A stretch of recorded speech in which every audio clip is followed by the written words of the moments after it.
Assets हर business के लिए बड़ा की रोल अदा करते हैं, चाहे वो सोल प्रोप्राइटरशिप हो, पार्टनरशिप हो, जॉइंट स्टॉक कंपनी हो, और इसके अंदर चाहे कोई सर्विसेज बिज़नेस हो, चाहे मैन्युफैक्चरिंग बिज़नेस हो, हर किस्म के बिज़नेस के लिए एसेट्स जो होते हैं बड़ा एक वाइटल रोल प्ले करते हैं। और ये assets with the passage of time जो होते हैं वो इंक्रीज़ करते जाते हैं और फर्म्स की परफॉर्मेंस और फर्म के ग्रो करने में बड़ा अहम किरदार अदा करते हैं। बाज़ फर्म्स के पास इतने एसेट्स होते हैं कि वो एक प्रोविंस से दूसरे प्रोविंस या एक सिटी से दूसरे सिटी या एक कंट्री से दूसरे कंट्री जब मूव करती हैं, जब ग्रो करना चाहती हैं, अपनी फ्रेंचाइज या ब्रांचेस ओपन करना चाहती हैं, तो एसेट्स ये ऐसी चीज़ें होते हैं जो उनके लिए हेल्प करते हैं और उनके लिए एक की रोल प्ले करते हैं जी। एसेट्स की आगे किस्में हैं जी, रियल एसेट्स और फिक्टिशियस एसेट्स होते हैं। अब रियल एसेट्स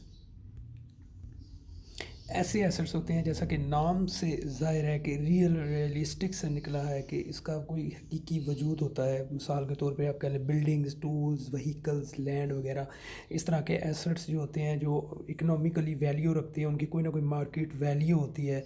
इस तरह के एसेट्स को रियल एसेट्स कहते हैं। इनके आगे फर्दर दो अक़साम है, फिक्स एसेट्स और करंट एसेट्स।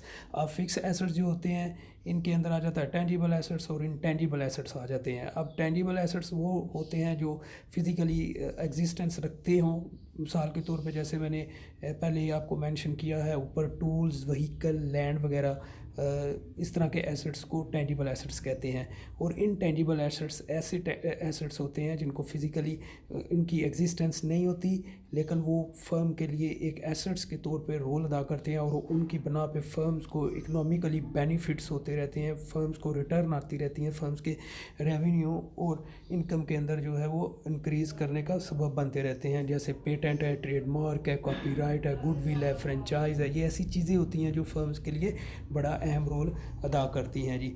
आगे करंट एसेट्स हैं जी, जो ये ऐसे एसेट्स होते हैं जिनको लिक्विडाइज किया जा सकता है। ये कैश की सूरत में होते हैं। अगर सिक्योरिटीज़ हैं तो उनको फ़ौरन कैश के अंदर तब्दील किया जा सके। यानी आप यूँ कह लें कि अगर ये ट्रांजैक्शन के अंदर जो स्पैन होता है, टाइम ड्यूरेशन होती है, ये कम से कम टाइम ड्यूरेशन के अंदर ट्रांजैक्शंस को कंप्लीट करने में अहम किरदार अदा करते हैं।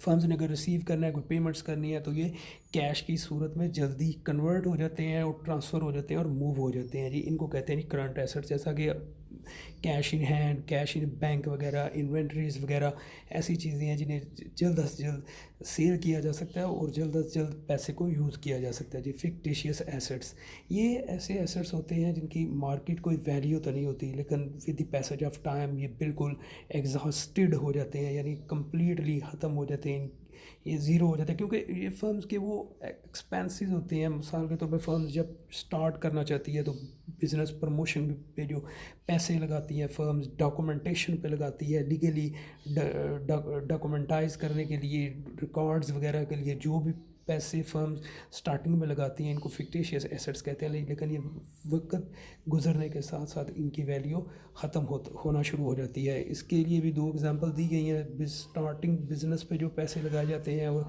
प्रमोशन एक्सपेंसेस पे लगाए जाते हैं जी, इनकी मार्केट वैल्यू कोई होती तो नहीं, लेकिन ये सिर्फ एज ए एसेट्स यूज़ किए जाते हैं। ये वो कह लें कि शुरू के एक्सपेंसेस होते हैं किसी फर्म्स वगैरह को, बिज़नेस को चलाने के लिए शुरू में जो लगाए जाते हैं जी।